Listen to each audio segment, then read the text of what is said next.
Ja, das war meine Heimatstadt, Lippstadt, habe ich die ersten 18 Jahre verbracht. Schöne Zeit, schöne Jugend gehabt.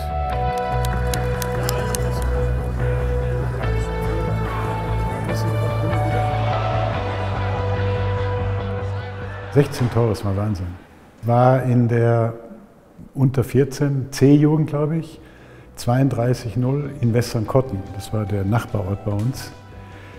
Ich habe immer Tor geschossen, den Ball sofort wieder mit aus dem Tor zum Mittelkreis genommen, damit die schnell anschießen. Und dann wieder. Wir hatten Training zweimal die Woche und dann eben am Wochenende ein Spiel.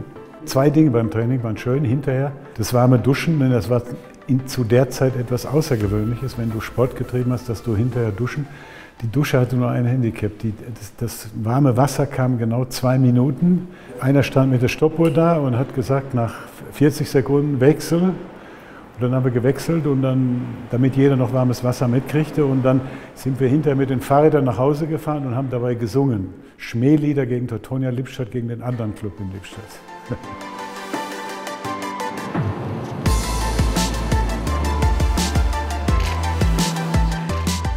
Und das waren die ersten Anfänge bei Bayern München. Mit 18 bin ich hergekommen. Volles Haar noch da unten, wie man sieht. Das erste Angebot, das ich gekriegt habe, war Bayern München, Robert Schwan. Ich war bei Robert Schwan, bin ich hier mit wirklich zittrigen Händen an der Sebener Straße zu ihm ins Büro und der machte mir dann ein Angebot. Und dann kriegte ich innerhalb von einer Woche 15 Angebote aus der Bundesliga. 15. 60 spielte zweite Liga und bei 60 war der Trick, die hatten meinem älteren Bruder, ich habe einen älteren Bruder, Wolfgang, dem haben sie gleich im Paket mit mir ein Angebot gemacht. Wir sind dann zurück mit dem Zug gefahren von München nach Lippstadt und dann hat er gesagt, ich habe mir das jetzt genauer überlegt, du gehst zu Bayern. Und dann habe ich ihn angeschaut, warum? Sagt er, weil ich nicht möchte, dass du dich wegen mir konditioniert fühlst. Das werde ich ihm bis heute nicht vergessen, bin ihm dankbar auch dafür gewesen, weil ich wollte zu Bayern.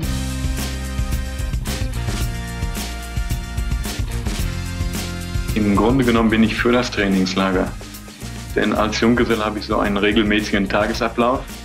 Außerdem ist meiner Meinung nach die Vorbereitung optimal und meine Leistung wird meiner Meinung nach positiv beeinflusst. Ich habe seine ersten 3 Wochen 1974 noch miterleben dürfen. Dann bin ich ja nach Madrid.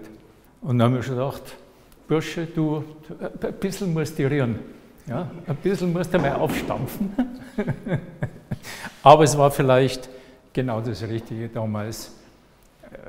Wäre es auch schwierig gewesen, gleich mal da große Goschen zu haben. War gut, Schritt für Schritt hat er sich dann entwickelt.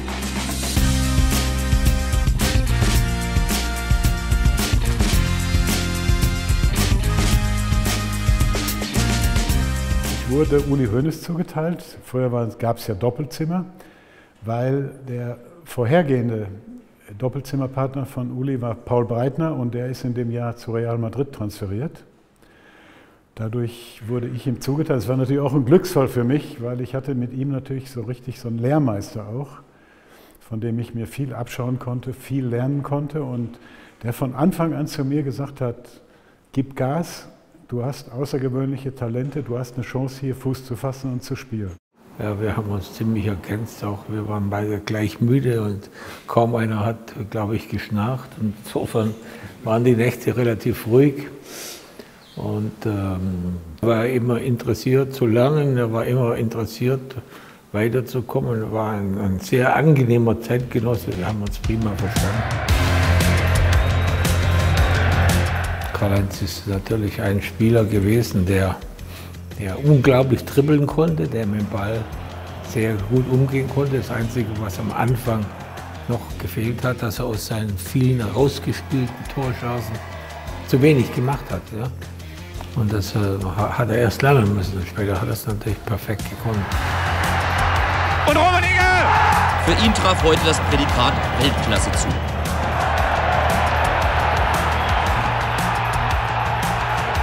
Hier bin ich schon etwas arrivierter. Wie man sieht, habe ich ein bisschen was schon gewonnen. Hier diese Torjägerkanone war früher ein monumentales Holzteil vom Kicker. Die habe ich gewonnen. Paul wurde in dem Jahr, glaube ich, Fußballer des Jahres und ich hatte, wenn ich mich recht erinnere, 29 Tore, was für damalige Verhältnisse sehr viel war. Paul kam aus Braunschweig, war natürlich ein Weltstar. Wir zwei, wir haben uns, ohne dass wir das irgendwann abgestimmt haben. Wenn er den Ball im Mittelfeld hatte, der hat ohne manchmal zu schauen direkt sich den Ball vorgelegt und lang gespielt. Und da ich glücklicherweise ziemlich schnell war und auch gutes Dribbelvermögen hatte, war es für den Verteidiger, wenn ich mal so einen halben Meter Vorsprung hatte, war es unglaublich schwierig für den Verteidiger, mich noch einzuholen. Auf dem Platz war es wie ein Sechser im Lotto. Er war für mich wichtig, ich war für ihn wichtig und die Mannschaft hat von uns natürlich unglaublich profitiert. Karl-Heinz hat in dem Konglomerat Breitnigge dann eine Entwicklung durchgemacht, die für mich dahin führte, dass wir auf einer Südamerika-Tournee mit der Nationalmannschaft immer gefragt wurden, wer ist denn der beste Spieler auf der ganzen Welt, wurde ich gefragt. Zico oder Maradona? Dann habe ich gesagt, Karl-Heinz Rummenigge. Und er war damals überragend.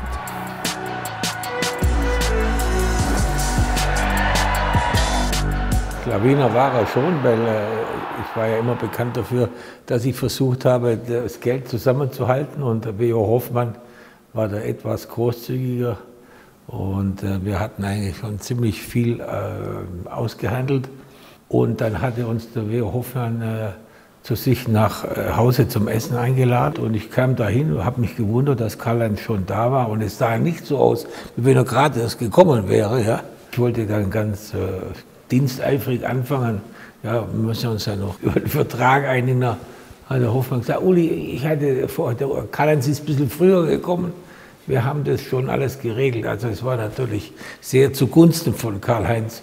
Und das hat er gut ausgenutzt, dass ich nicht da war. Naja, hat ja eine Banklehre. Machte, ich weiß nicht, wie intensiv das Ganze da abgelaufen ist. Aber er hat so gesagt, der Mensch, ein bisschen was habe ich gelernt, wie man das mit dem Geld macht und das probiere ich jetzt. Klasse. Ja, hat er gut gemacht, muss ich sagen.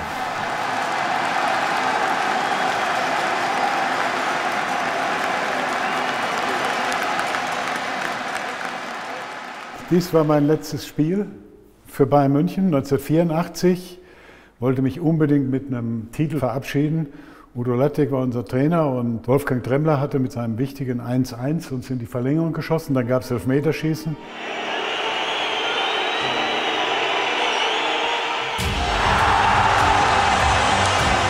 Beim Pokalfinale gegen Borussia Mönchengladbach, wo du mich gezwungen hast, den letzten Elfmeter zu schießen. Das werde ich auch nie vergessen. Das war dein letztes Spiel für Bayern München. Udo stand neben mir, der Udo war ja Trainer. Und Udo guckte mich an und sagte, wer soll schießen jetzt? Und es stand noch Dieter Hoeneß und Michael da. Und dann habe ich zu ihm gesagt, nimm Michael, ich gehe jetzt zu ihm hin. Bin ich zu ihm hingegangen und habe gesagt, nimm dir den Ball ganz ruhig, leg ihn dir hin, schmunzel den Torwart etwas an und schieb ihn von dir aus in die linke Ecke. Hat er dann so gemacht. Und ich wusste, dass er reinmacht. Ich bin nämlich, als er angelaufen ist, bin ich schon von der Mittellinie angelaufen, um ihn zu empfangen. Und dann hat er sich so in meine Arme reingestürzt, muss ich direkt sagen, und sagt zu mir, jetzt könnte ich sterben. Da habe ich gesagt, bist du blöd mit 18? Der war 18 Jahre alt, der Bursche.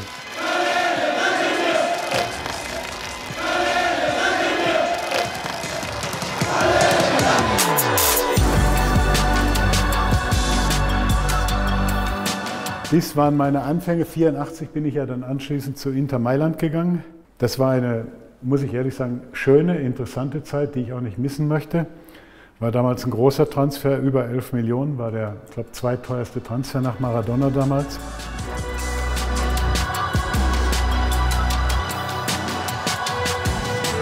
Beppe Bergomi war erst mein Gegenspieler 1982 bei der Weltmeisterschaft und dann mein Mitspieler. Muss ich ehrlich sagen, ein ganz toller Bursche und ein unglaublich schwierig zu spielender Abwehrspieler, weil er war schnell, er war aggressiv, er war konzentriert und er war ein guter Typ, muss ich ehrlich sagen. Un compagno di squadra veramente grande e io penso che i campioni hanno anche sempre l'umiltà giusta per rispettare tutti quanti. E tu, oltre alle qualità tecniche, avevi tante qualità morali. Dies war dann zum Schluss meiner Karriere, das war noch Servette Genf und habe eigentlich ganz gute Zeiten noch erlebt. Wurde im letzten Jahr Torschützenkönig, ganz klar sogar. Und die Zeit war ganz gut, weil ich eben Fußball spielen konnte auf einem nach wie vor noch ordentlichen Niveau. Und die Stadt war schön, muss ich ehrlich sagen. Die Stadt habe ich nachher speziell in meiner zweiten Karriere sehr oft besuchen dürfen, weil ich natürlich in Sachen ECA, ich wurde dann Präsident, später bei der ECA und habe dann dadurch natürlich einen ganz engen Kontakt durch die UEFA gehabt. Und wenn ich dorthin kam, habe ich mich immer wohlgefühlt. Ich hatte 5 Jahre im Ausland erlebt, die waren gut und wichtig auch für mich. Als ich dann aufgehört habe mit Fußballspielen und hier beim FC Bayern am Anfang Vizepräsident wurde, habe ich mir dann natürlich so ein bisschen die Positionen ausgesucht. Was willst du dir aussuchen, wenn du Uli Hoeneß, Karl Hopfner in der Geschäftsführung und Franz Beckenbauer erst Vizepräsident, dann Präsident hast, musst du dir irgendwas suchen, wo du nicht, sag ich mal, die Kopie der 3 oder 4 Leute bist. Und habe mir dann eben dieses Thema Außenminister ein bisschen vorgenommen.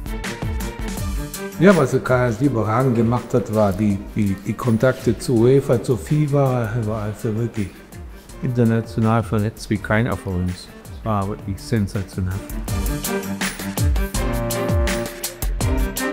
Ich habe ein unglaubliches Netzwerk mir angeeignet. Ich war unglaublich viel in der Weltgeschichte. Ich war wahrscheinlich damals Miles and More König. Habe dadurch unglaublich profitiert und als hier speziell der FC Bayern umgewandelt wurde, wegen diesem Stadion, wo wir gerade sitzen, in eine Aktiengesellschaft, wurde mir das große Glück zuteil, dass ich zum Vorstandsvorsitzenden ernannt wurde.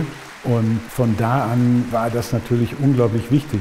Das Netzwerk war wichtig, die ganzen Kontakte, die ich hatte. Und ich hatte dann auf mal eine Karriere, die ich mir eigentlich als junger Mensch nie hätte träumen lassen.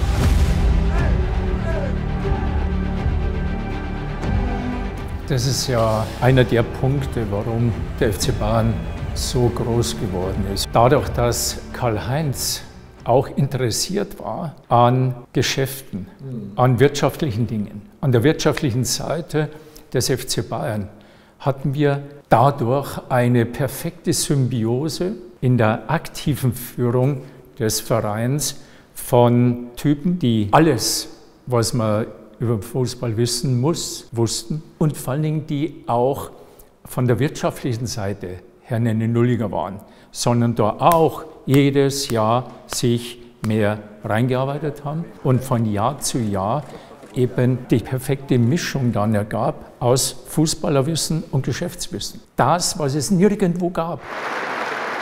Da oben bin ich mit meinem ehemaligen Kollegen Jan Dresen, heute Vorstandsvorsitzender. Wir haben 8 Jahre zusammen bei Bayern München gearbeitet. Jede Vertragsverlängerung, jeder Spieler, der neu kam, wo die Verträge verhandelt werden mussten, immer gemeinsam sind wir dorthin gegangen. Und am Anfang hat er ein paar Mal gemeckert, wenn wir ein bisschen zu viel Geld ausgegeben haben. Da habe ich gesagt, geh doch mit.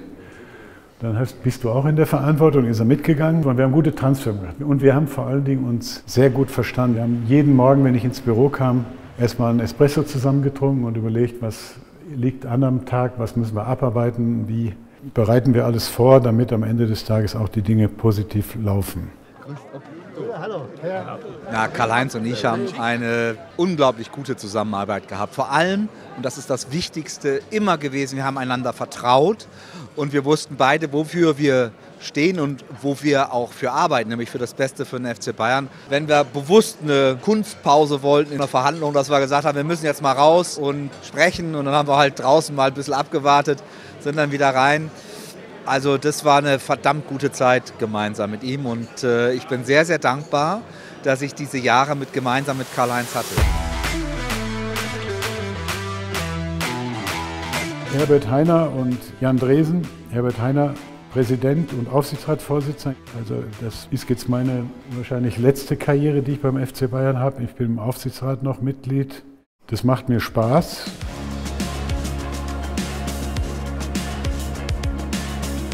Was den Karl-Heinz wirklich auszeichnet, ist, dass er auf der einen Seite einer der besten Fußballer war, die wir bei Bayern und in Europa hatten. Auf der anderen Seite hat er die Transformation in ein Geschäftsleben und als Vorstandsvorsitzender von FC Bayern München, als Businessman geschafft wie kaum ein anderer. Er hat den Club 20 Jahre super geführt. Wir haben ein absolut außergewöhnliches Standing, auch durch Karl-Heinz Rummenigge. Und Karl-Heinz Rummenigge wiederum hat dieses Standing in der FIFA, in der UEFA, beim Deutschen Fußballbund. Das zeichnet ihn einfach aus, dass er aus dem Fußballer heraus sich immer weiterentwickelt hat zu einem unheimlich tollen Geschäftsmann. Und ich finde auch so einen Menschen, mit dem man sich unheimlich gern unterhält und mit dem man gern zusammen ist.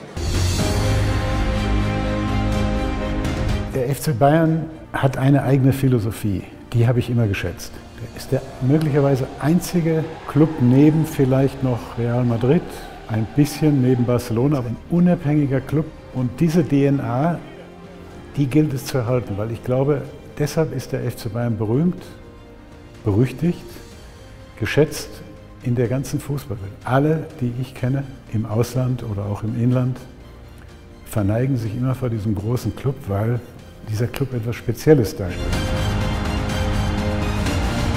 Der FC Bayern will mir eine Feier auch hier in diesem Stadion. Es gibt ja oben die Kalle-Bar, die müssen wir noch einweihen, die ist nämlich noch nicht richtig eingeweiht worden und dann lassen wir es mal da oben auch richtig krachen.